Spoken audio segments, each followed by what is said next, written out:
მიკროსაფინანსო ორგანიზაციების მიერ ერთ მცესხებელზე გაცემული კრედიტის ლიმიტი 200.000 ლარამდე გაიზარდა. პარლამენტის მიერ მიღებული საკანონმდებლო ცვლილებების თანახმად მიკროკრედიტის ოდენობა გაორმაგდა. ამასთან კანონში შეტანილი ცვლილებებით ეროვნულ ბანკს მიენიჭა უფლებამოსილება მიკროსაფინანსო ორგანიზაციისთვის ნორმატიული აქტით განსაზღვროს მიკროკრედიტის შესახებ დამატებითი მოთხოვნებით. აღსანიშნავია, რომ 2024 წლის მდგომარეობით მიკროსაფინანსო სექტორს თითქმის 2 მილიარდი ლარის მოცულობის კრედიტები ჰქონდა გაცემული, საიდანაც დიდი წილი დაახლოებით 1.1 მილიარდი ლარი სალომბარდე სესხებზე მოდიოდა. რაც შეცვლის სექტორისთვის მიკროკრედიტის ლიმიტის გაორმაგება და როგორი იყო მიკროსაფინანსო სექტორისთვის მიმდინარე წლის პირველი კვარტალი. ამ თემებზე უკვე სტუმართან მიკროსაფინანსო ასოციაციის გამგეობის თავმჯდომარესთან ნინონ დევდარიანთან ერთად ვაგრძელებთ საუბარს. მოგესალმებით ქალბატონიდან, დიდი მადლობა თქვენი დროისთვის და სტუდიაში სტუმრობისთვის. როგორც ვნახეთ, არაერთწლიანი შეიძლება ითქვას მოლოდინის შემდეგ შეიძლება ითქვას, რომ მიკროსაფინანსო სექტორს უფრო ოპერირების ფართო არეალი მიეცა და მიკროკრედიტის ლიმიტი ერთ მცესხებელზე გაცემული მაქსიმალური სესხის ოდენობა უკვე 100.000 ლარიდან 200.000 ლარამდე გაიზარდა. რომ განვარტოთ ერთი მხრივ ეს რა საშუალებას აძლევს თავად მიისოების სექტორს, მიკროსაფინანსო ორგანიზაციებს და მეორე მხრივ რას გულისხმობს ეს თავად მიკროსაფინანსო სექტორის მომხმარებლებისთვის, რომლებიც როგორც ვიცით, ძირითადად მცირე მიკრო და მცირე მეწარმეები არიან. პირველ რიგში მოგესალმებით ნუცრა, მივესალმები მაყურებელს. ნამდვილად, ასე ვთქვათ, ეს ცვლილება ძალიან დროული იყო, გამომდინარე იქიდან, რომ ჩვენ საკმაოდ დიდი ხანია, რაც მსგავსი ცვლილება არ გვინახავს ბაზარზე. პრინციპში ეს გაზრდა კრედიტის მისასალმებელია და ვფიქრობთ, რომ მიკროსაფინანსო სექტორის განვითარებაში და ზრდაში მნიშვნელოვან წვლილს შეიტანს ეს ცვლილება. რაც შეეხება თავად სექტორის თვალსაზრისით, რა უნდა ველოდეთ, ამ ზღვის აწევით პრინციპში სექტორს მიეცა საშუალება, რომ უფრო მსხვილი კრედიტები გასცეს. ერთი მხრივ ეს მას საშუალებას მისცემს, რომ თავისივე მომხმარებლები, რომლებიც აქამდე კრედიტდებოდნენ და მხოლოდ 100.000 ლარამდე ზღვარში შეიძლებოდა მათი დაკრედიტება და უფრო მაღალი მოთხოვნის შემთხვევაში უკვე მათ სხვა საფინანსო ინსტიტუტებში და კომერციულ ბანკებში უწევდათ, ასე ვთქვათ, გადასვლა. ამ შემთხვევაში ამ მომხმარებლების შენარჩუნების დამატებითი, ასე ვთქვათ, შესაძლებლობა. გარდა ამისა, ახალ ზღვარში შესაძლებელია უკვე ახალი პროდუქტების განვითარება, ახალ მომხმარებელთა, ასე ვთქვათ, სეგმენტზე გასვლა.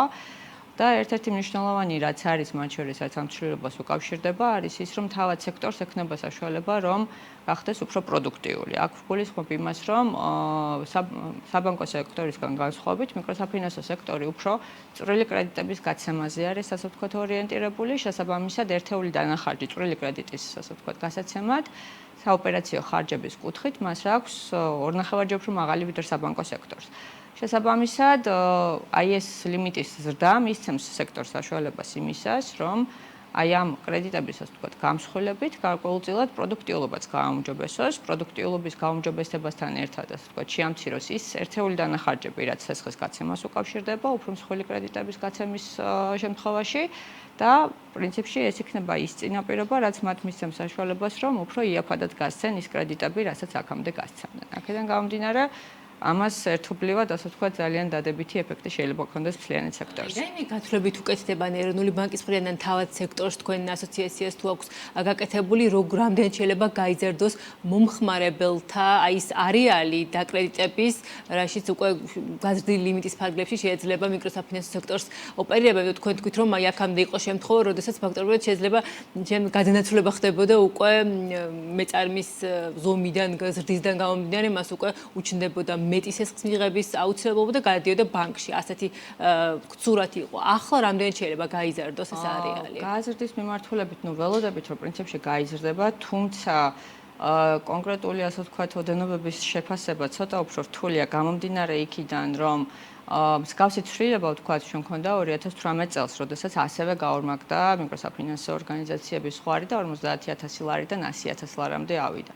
თუმცა, ახლა ინფლაციური და ბევრი სხვა, ასე ვთქვათ, მომენტებიდან გამომდინარე, ბოლო 5 წელიწადში რაც განვითარდა, სყიდულუნარიანობა იმ 100.000-ის და ეხლანდელი 200.000-ის და ეს რამდენ დამატებით მომხმარებელს მოუტანს სექტორს, ჯერჯერობით ადრეა, ასე ვთქვათ, ამისი შეფასება და ცოტა უფრო რთულია. თუმცა გულწრფელად ეს ცვლილება ერთის მხრივ იქნება იმის შესაძლებლობა, რომ გადინება, რომელიც ახლა ხდება საბანკო სექტორში და აქ რამდენიმე მიზეზი არის, მაგრამ ერთ-ერთი მთავარი მიზეზი არის ზღვარი, რის გამოც ასე ვთქვათ, საბანკო სექტორში გადადიან ჩვენი მომხმარებლები და ნუ რა თქმა უნდა, ასე ვთქვათ, კონკურენტული პირობებიც არის გარკვეულწილად იქით, თუმცა აი ეს ზღვრის ზრდა ერთის მხრივ არსებული მომხმარებლების შენარჩუნებას გამოიწვევს და კიდევ შესაძლებელია ის ეფექტი, რაც ექნება დამატებითი ახალი მომხმარებლების მოზიდვის შესაძლებლობიდან სექტორს. ამიტომ ზოგადი ფონით ცალსახად იქნება ის, რომ მიკროსაფინანსო სექტორს შეიძლება უფრო სწრაფი ზრდა, ვიდრე ეს აქამდე შეეძლო.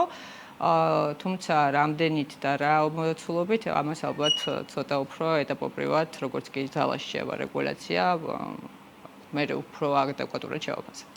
თქვენ საპროცენტო განაკვეთების ახსენეთ, რაც ყოველთვის ყველაზე მეტად აინტერესებს როგორც თქო საცალო მომხმარებელს, ასევე ბიზნესს, თქვით რომ შეიძლება თქო აი დანახარჯი ერთეულზე შეუმცირდეს მიკროსაფინანსო ორგანიზაციას გაიზარდოს პროდუქტიულობა. უშუალოდ საპროცენტო განაკვეთების კლებას ამ ცვლილებიდან გამომდინარე თუ ველოდებით? აი რო ჩავშალოთ, ნუცა, ასე ვთქვათ, საიდან მოდის ის ფასი, რა ფასაც აწესებს მიკროსაფინანსო სექტორი თავის კრედიტებზე და აქაც უნდა ვთქვათ, რომ მიუხედავად იმისა, რომ გასულ წლებში ჩვენ მუდმივად ვხედავდით საერთაშორისო ბაზრებზე იქნებოდა ეს თუ ლოკალურ ბაზარზე ფასების მატებას, მიკროსაფინანსო სექტორი ინარჩუნებდა და კლების მიმართულებით, ასე ვთქვათ, მიდიოდა დაბანდების მიმართულებით. რითი განსხვავდება, ასე ვთქვათ, მიკროსაფინანსო სეგმენტი, იგივე ვთქვათ, საბანკო სეგმენტისგან. პირველი ვთქვათ, ფულის ფასი, ხო? საბანკო სექტორი თუ ახერხებს იმას, რომ თავად სახსრები, რომელიც მე თვითონ უნდა გაასესხოს, მოიზიდოს დაახლოებით 5-5.5%-ში, ჩვენთან ეს ხარჯი არის 2.5-ჯერ უფრო მაღალი, 11-12%-ში ახერხებს მიკროსაფინანსო სექტორი საშუალოდ სახსრების მოზიდვას. ამას ემოდან ემატება ის საოპერაციო ხარჯები, რაც მე ვახსენე. აქაც საბანკო სექტორის საოპერაციო ხარჯი ერთეულ, ასე ვთქვათ, პორტფელის გენერირებაზე თუ არის დაახლოებით 5-6%, ჩვენ შემთხვევაში ეს არის 12-13%. შესაბამისად, აი აქ გვაქვს ორი, ასე ვთქვათ, ფაქტორია ძირითადი, რომელიც მერე წინაპირობა არის გაიაფების მიმართულებით. ერთი არის ის, რომ ფულის ფასი შემცირდეს, თუმცა აქ უფრო გარემო ფაქტორებზე ვართ ჩვენ დიდად დამოკიდებული. ანუ რა ფასია, ასე ვთქვათ, გარეთ და რა ტენდენციები მიმდინარეობს ეკონომიკაში, ეს განაპირობებს, ასე ვთქვათ, ძირითად ნაწილში ფასს და მეორე არის თავად, ასე ვთქვათ, სექტორის ეფექტურობა, რამდენად ეფექტურად შეუძლია მას სახსრების განთავსება. აი აქ უკვე ეს ცვლილება, რაც ეხლა თქვენ დავანალიზეთ და განვიხილეთ, ხო, ვფიქრობ, რომ აქ იქნება ეს გარკვეულწილად შეღავათი, გარკვეული, ასე ვთქვათ, მიკროსაფინანსო ორგანიზაციებისთვის, რომ შეღავათი ნახოს საოპერაციო ხარჯებში. ანუ ერთეულის სესხის გაცემა მას დაუჯდეს უფრო ნაკლები, ვიდრე უჯდებოდა აქამდე. თუნდაც რამდენიმე პროცენტული პუნქტი უკვე იქნება იმის წინაპირობა, რომ ეფექტურობა გაიზარდოს და შესაბამისად ეს ცვლილება იქნება იმის წინაპირობა, რომ განაკვეთებით შეამციროს ორგანიზაცია. საინტერესო არის აი მიმდინარე წელი როგორ დაიწყო, ჯერ არ აქვს ეროვნულ ბანკს გამოქვეყნებული ოფიციალური მონაცემები პირველი კვარტალის, თუმცა ის 3 თვემ თითქმის უკვე 4 თვეც გაიარა და ჩვენ უკვე ფაქტობრივად პირველი კვარტალის მონაცემები სავარაუდოდ იქნება უკვე გამოკლებული იმ ორი მსხვილი მიკროსაფინანსო ორგანიზაციეთი, რომელმაც გადაინაცვლა მიკრობანკების ბაზარზე. აი როგორი იყო პირველი კვარტალი სექტორისთვის და წელს რა მოუდინები გაქვთ, თუნდაც იქიდან გათვალისწინებით, რომ ორი მსხვილი ორგანიზაცია, რომელიც ბიზნეს დაკრეტება იყო ორიენტირებული, თქო, ამ ბაზრის წარმოადგენელი ახლა აღარ არის. ანუ პრინციპში უნდა ვთქვათ ის, რომ წარსულში ჩვენი გამოცდილება და ისტორია აჩვენებს იმას, რომ ყველაზე სწრაფად მზარდი მაინც სამომხმარებლო დაკრეტება იყო. მიკრობანკების გაჩენით და ორი მოთამაშის გასვლით ბაზრიდან ბაზრის მოცულობა დაახლოებით 30%-ით შემცირდა, მათი წილობრივი მაჩვენებელი მთლიან მიკროსაფინანსო სეგმენტში იყო 30%. და ნუ შესაბამისად, ასე ვთქვათ, ზრდის ნაწილიც ალბათ უნდა ვისაუბროთ შემდგომში, როდესაც გვექნება უკვე კონკრეტული მონაცემები ამ გასვლის ეფექტის გამორიცხვით, რომ ნახოთ რეალურად და ნარჩენი, ასე ვთქვათ, სექტორი რა ტემპებით ვითარდებოდა. რაც შეეხება პირველ კვარტალს, პირველი კვარტალი ზოგადად სხვა კვარტლებთან მიმართებაში არის ხოლმე როგორც წესი პასიური, ბევრი სხვადასხვა ფაქტორიდან გამომდინარე. ამიტომ ეხლა რა თქმა უნდა ზრდის ტემპი ამ კვარტალში მოსალოდნელია რომ იყოს უფრო დაბალი, ვიდრე დაფიქსირდა ჯამურად 2024 წელს. მთლიანი წლის მოლოდინების ნაწილში კიდევ ერთხელ ვიტყვი, რომ ასე ვთქვათ, ოპტიმისტად ვრჩები და ოპტიმისტური პროგნოზები მაქვს ხოლმე. ვთვლით, რომ სექტორი წელს დაახლოებით 15-20%-ით გაიზრდება, იმ დაშვებებით, რომ არ იქნება ოსცილაციები იმ ძირითად პარამეტრებში, რაზეც ვისაუბრე. მნიშვნელოვანი პარამეტრი არის მათ შორის სექტორის სიჯანსაღისთვის და ზრდისთვის ფულის ფასი, რაც კიდევ ერთხელ აღვნიშნე, რომ ბევრ ფაქტორზეა დამოკიდებული, როგორც საშინაო, ისე საგარეო, ასე ვთქვათ, რისკებიდან მომდინარე. აქედან გამომდინარე, თუ, ასე ვთქვათ, შენარჩუნდა ის კლების ტენდენცია ფულის ფასში, რაც ჩვენ 24 წელს ვიხილეთ, დაახლოებით სექტორი უნდა გაიზარდოს 15-20%-ით წელს. აი, ცენტრზე ინვესტორების განწყობები როგორი არის, როგორც მიკროსაფინანსო სექტორში, ასევე მიკრობანკებშიც, რადგან მაინც ეს მონათესავე სექტორებია. შეიძლება ვთქვათ, თქვენ ახსენეთ გლობალური ფაქტორები და შიდა ფაქტორებიც, როგორც ვიცით, არაერთი თვე არის ბევრი კითხვის ნიშანი არის ზოგადად ქვეყანასთან მიმართებაში. ხო, როგორ აისახება აი ამ საფინანსო სექტორის ამ მიმართულებაზე, რომელსაც მიკროსეგმენტი ქვია შედარებით, რა, ვთქვათ, კითხვების მემოთო, რა განწყობები არის თქვენს ინვესტორებში? აქაც ვიტყვი, რომ მიკროსაფინანსო სეგმენტი საკმაოდ აქტიური არის საერთაშორისო დაფინანსებების მოპოვების თვალსაზრისით. დაახლოებით 300-400 მილიონი ლარის დაფინანსება აქვს საერთაშორისო საფინანსო ინსტიტუტებიდან მოპოვებული მიკროსაფინანსო სექტორს და რა თქმა უნდა ამისი შენარჩუნება ზრდა და ასე ვთქვათ განვითარება არის ძალიან მნიშვნელოვანი ზოგადად სექტორის განვითარებისთვისაც.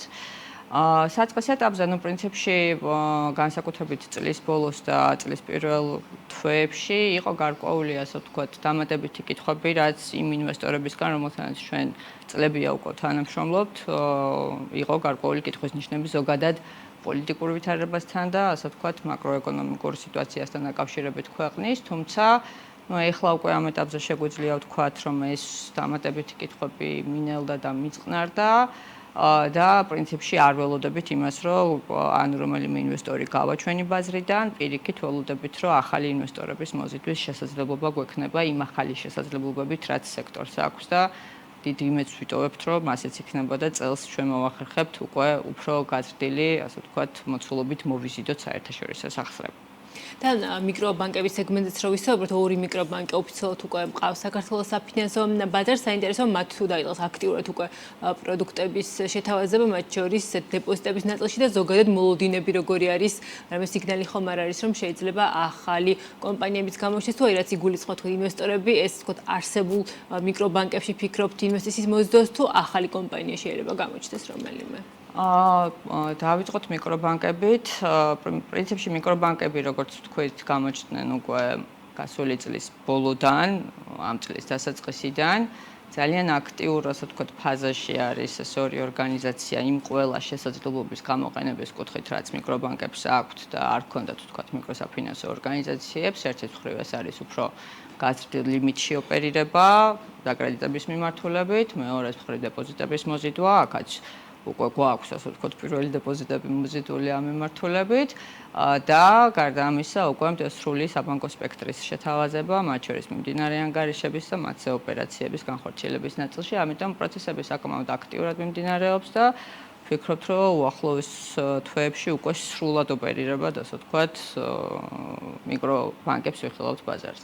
რაც შეეხება დაფინანსების მიმართულებებს, ახალ, ასე ვთქვათ, მიკრობანკის შემოერთებას წელს ალბათ ნაკლებ სავარაუდოა რომ ველოდოთ, გამომდინარე იქიდან, რომ ლიცენზირების ეტაპი, ასე ვთქვათ, არსებული მიკროსაფინანსო ორგანიზაციების გარდასაქმნელად მიკრობანკებთან, ასე ვთქვათ, ცოტა უფრო გრძელვადიანია, ვიდრე ის პერიოდი, რაც წლის ბოლომდეა დარჩენილი, თუმცა აქ უკვე გარკვეულწილად უკვე დიდი გამოცდილებაა, როგორც ორგანიზაციების, ისე ეროვნული ბანკის მხრიდან, იმიტომ რომ ორი მნიშვნელოვანი პრეცედენტი უკვე არსებობს.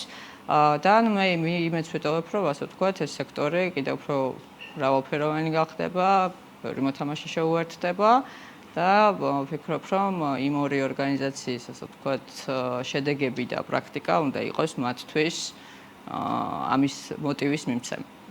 აქვთ თქვენ ინფორმაციით რომელიმე სხვა მიკროსაფინანსო გეჯერებით? ამ ეტაპზეა. არის. და ხომ რეალობდებით რომ ვინმე უცხოური კომპანია დაინტერესდეს, თუ ჯერჯერობით უკვე არსებულ მიკროფანკებში ფიქრობთ, რომ თქვენ აღნიშნეთ, რომ იყო კითხვები, თუმცა თქვენ ინვესტიციების მოზიდვის გააქტიურებაზე არის საუბარი სექტორში. გარედან შემოსვლის ნაწილზე მე სამწუხაროდ ინფორმაციას არ ვფლობ, თუმცა კიდევ ერთხელ ვთვლი, რომ ეს ძალიან კარგი შესაძლებლობაა, თუმცა თუნდაც გარე ინვესტორებისთვის იმისათვის, რომ ძალიან საინტერესო სექტორში შემოვიდნენ, ასე ვთქვათ, და სწრაფად განვითარებაში და დიდი პოტენციალის მქონეში. რაც შეეხება ჩვენი თვალსაზრისით და მიკრობანკების კუთხით, რამდენად მათ შეუძლიათ, რომ ასე ვთქვათ, დამატებითი ინვესტიციები მოიზიდონ, დიახ, იმიტომ რომ ეს ასე ვთქვათ, სტატუსი უკვე იყო გარკვეულწილად ამ სტატუსის მოპოვება ინვესტორებისთვის დამატებითი სიგნალი, რომ ეს ორგანიზაციები, ასე ვთქვათ, უფრო მაღალი თამაშის წესებს და თამასას აწევის შესაძლებლობა აქვს და შესაბამისად დაინტერესებაც რა თქმა უნდა წამოვიდა ინვესტორების მხრიდან ამ ორგანიზაციებში ინვესტირების. კი ბატონო, ძალიან დიდი მადლობა საინტერესო საუბრისთვის. ნინო დედარიანი მიკროსაფინანსო ასოციაციის გამგეობის თავმჯდომარე იყო. ჩვენი სტუმარი, როგორც მოისმინეთ, საუბრობდით გაზრდილ მიკროკრედიტის ლიმიტზე, რომლითაც ოპერირების საშუალება უკვე მიეცემათ მიკროსაფინანსო ორგანიზაციებს.